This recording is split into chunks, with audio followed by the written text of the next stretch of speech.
En s'engageant dans ces dernières élections législatives, certains leaders avaient une idée derrière la tête: tester leur popularité dans la perspective de la présidentielle de 2019. Leur choix d'aller à la quête des suffrages en dehors des grandes coalitions est la preuve du destin présidentiel qu'ils se sont forgés eux-mêmes sans tenir compte du verdict des populations. Hélas, le scrutin de dimanche dernier est devenu le cimetière des prétentions. En désertant sa base naturelle, Ziguinchor, pour incarner un leadership national, Abdoulaye Baldé s'est exposé aux rigueurs de la sanction populaire.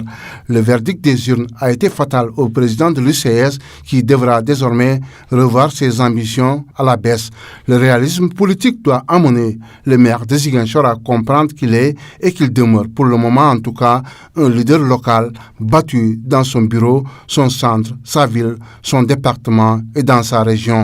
Les autres ténors de la vie politique que sont Aïda Mbodj, Abdoul Mbaye et Malick Gakou partagent désormais le même sort réservé aux nains politiques incapables qu'ils sont de recevoir le parrainage d'une population qui a préféré leur tourner le dos. Triste destin donc que celui de ces personnalités désavouées au détour d'un scrutin par un peuple qui ne partage pas leur projet de société. Après 3 semaines de campagne où discours et promesses étaient au rendez-vous, Benno Bokk Yakaar est proclamé vainqueur dans la région de Ziguinchor. De ce fait, la population interpelle les politiques de tenir à leurs promesses faites durant la campagne. Nous voulons franchement qu'ils puissent vraiment travailler. C'est ce qu'ils voulaient, n'est-ce pas? Et ils ont maintenant Ziguinchor est derrière eux. Et Ziguinchor aussi a besoin d'eux pour qu'on puisse travailler, pour que Ziguinchor puisse aller de l'avant. Franchement, ça, on en a besoin. Et que la paix aussi règne, surtout ça, la paix. L'engagement de la population de Ziguinchor pour la réussite de la coalition Benno Bokk Yakaar pousse la population à solliciter au président Macky Sall de renforcer le pouvoir des leaders de la coalition. Depuis les élections de l'an 2012, l'an 2014, il a renvoyé presque tous les ministres. Actuellement, au moins, il aura la conscience au moins de nommer quelques-uns parmi les directeurs là, les cadres comme des ministres. Ils ont gagné, c'est bon. Il a nommé chaque région des ministres. Mais nous, en Casamance, à Ziguinchor, il n'y a même pas de ministres. Comme ils ont gagné, il n'a qu'à les récompenser. Parce qu'ils ont beaucoup lutté. Parce que vraiment, Baldé, c'est un grand. Hein. Baldé est un grand. Pour le battre à Ziguinchor, c'est un grand. Il a battu un grand aussi, on le bat, c'est comme ça. Il faut savoir aussi assumer la défaite, consommer la défaite. La réussite du Benno Bokk Yakaar plonge la population dans un espoir majeur pour une région de Ziguinchor émergente. Pendant très longtemps, le paludisme a fait des ravages à Ziguinchor, mais aujourd'hui, cette maladie a connu une baisse considérable dans cette partie sud du pays grâce à une forte distribution de moustiquaires imprégnés, mais aussi à une sensibilisation des acteurs de la santé. Docteur Mangane. Alors, cette baisse est expliquée du fait que on a constaté parallèlement à cette baisse des cas de palud, on a constaté qu'il y a une forte sortie de milda, c'est-à-dire les moustiquaires imprégnés à longue durée d'action.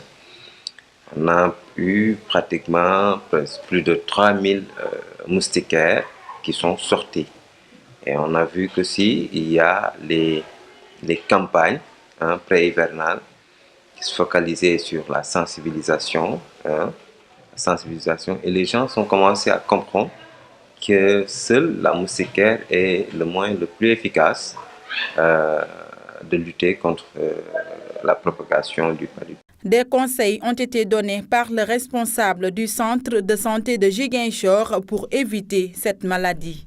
On a demandé à toute la population de dormir d'abord sur moustiquaire, essayer d'avoir les alentours de la maison très propres, de ne pas laisser les eaux stagnantes, essayer de voir là où les moustiques faisaient leur abri, essayer de les détruire les gîtes larvaires par peut-être des produits avec insecticides, comme le faisaient souvent les agents des services d'hygiène.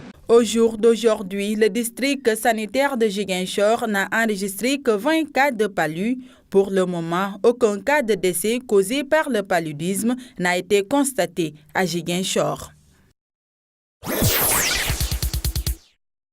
Aujourd'hui, nous avons fait un match nul parce que aussi nous avons mis des jeunes qui n'ont pas compétit depuis le début de la saison parce que nous étions assurés d'être premiers.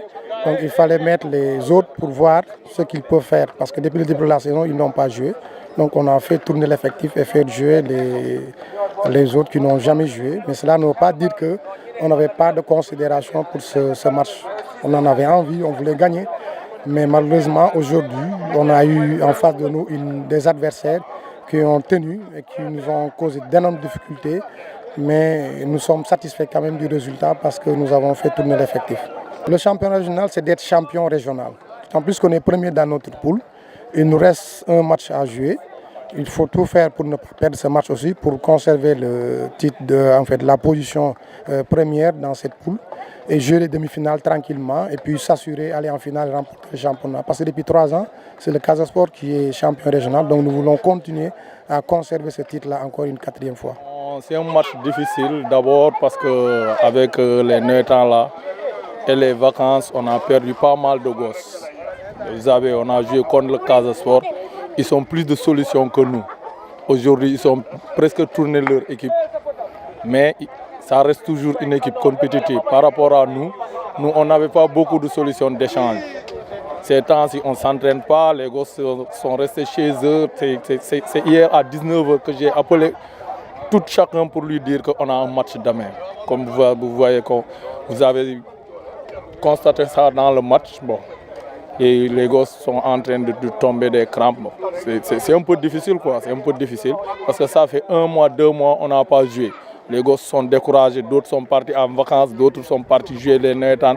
Tu les appelles, chaque fois tu programmes les entraînements, tu te retrouves avec 2 jours, 3 jours. Vraiment, c'était un peu difficile. Mais on va essayer de reconstruire, d'appeler les gosses et de les conscientiser pour préparer les échéances à venir. Au championnat régional, on est dans la course, je crois. Bon, on a terminé aujourd'hui les matchs de poule. On a gagné, je ne sais pas, 5 ou 6 matchs comme ça. Bon, on a perdu qu'un seul match. C'était contre le Casa Sport, le match aller. On a fait un match nul contre Santiaba. Maintenant, on est qualifié pour les demi-finales, mais ça reste encore. Il y a encore un travail à faire parce que toutes les équipes qui vont se qualifier pour les demi-finales, c'est des équipes qui seront prêtes. Ça sera un match à préparer. 3 jours après le 2e et dernier tour des élections législatives, les Congolais attendent toujours les résultats officiels. Ces élections n'ont pas pu se tenir dans 9 des 14 circonscriptions du pôle à cause de l'insécurité. Au Cameroun, plus de 2 mois après son mystérieux décès, les obsèques de l'évêque de Bafia, Monseigneur Balla, ont eu lieu aujourd'hui. Le prélat avait disparu le 31 mai dernier et son corps sans vie retrouvé dans une rivière au centre du pays. Enfin, au Venezuela, après le sanglant scrutin pour l'élection d'une assemblée constituante, le président Maduro apparaît diplomatiquement de plus en plus isolé. La communauté internationale le presse à accepter une médiation pour une sortie de crise.